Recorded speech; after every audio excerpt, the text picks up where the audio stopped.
Is it my turn? No, it's my turn. Is it? Yeah.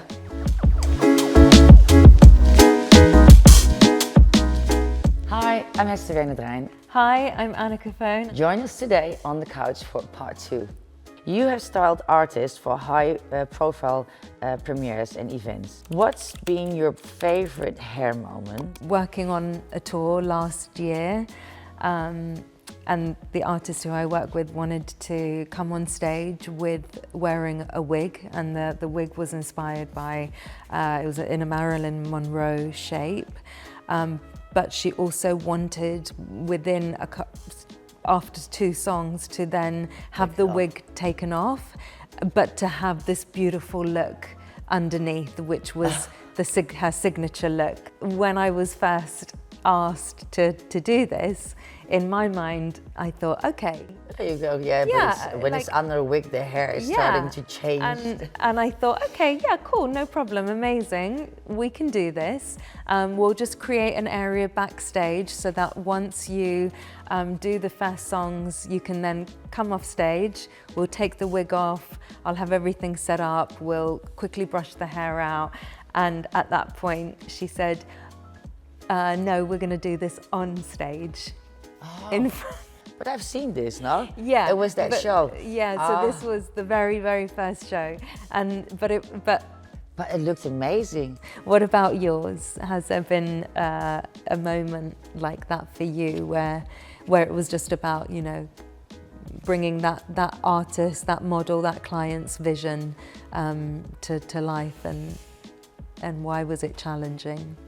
I think maybe it was the last time that when I was in Rome with Camille Razat, and she had her premiere.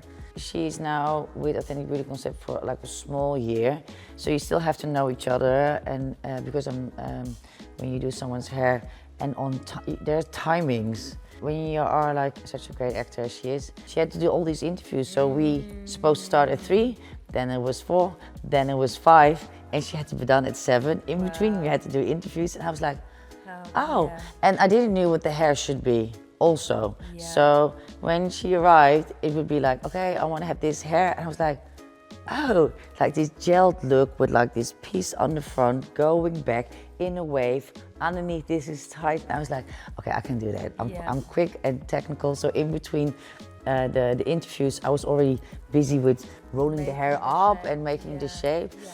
And then, you know, there's a certain time that she has to leave. Yeah. But it was not dry, you know, the size was not dry. It looked beautiful though, I saw that, and it looked beautiful. So, you know, I mean, we're hairdressers, so we are how do you say it in Dutch? You say verlengstuk. That looked so cool. Movies and music often shape how people perceive beauty trends.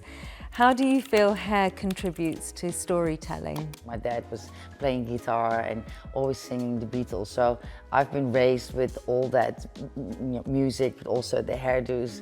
So it has a typical feel to it. But when I saw Edward Scissorhands, that was like one of my favorite movies. It really, like his hair and then the hands that doing like this.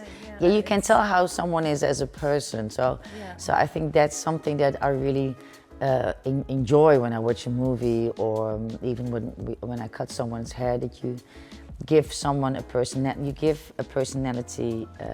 to someone. Hair is such an integral part of creating a character and contributing to a story. And I know for me personally, whenever I'm on set, or you know, when I'm coming up with ideas for a show for London or Paris Fashion Week, it's really important for me when I first meet with when I first meet with the designer, is to ask them what's the story, who is the woman that is walking your runway, like what's her story.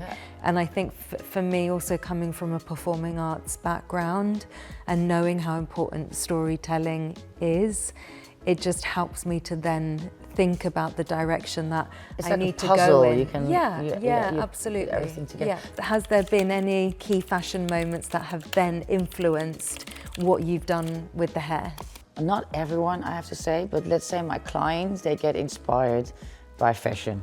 So they look in magazines, or they see different music videos, and then they look at their hairs, and I think it starts with the designers. They're the ones that almost create the trends. The trends, yeah. I mean, I don't like to do trends because I like to enhance people how they are, and yeah, I mean, I think for me, I've also seen it the other way round, where what's happening on the streets, what's happening in music, has then inspired fashion designers. And I think a moment for me that was, you know, really interesting was when I first started working with, you know, the key artist that has been a part of, you know, my career for the last 13 years. I remember after about 1.5 years of her album cover coming out, I got a message from Sam McKnight,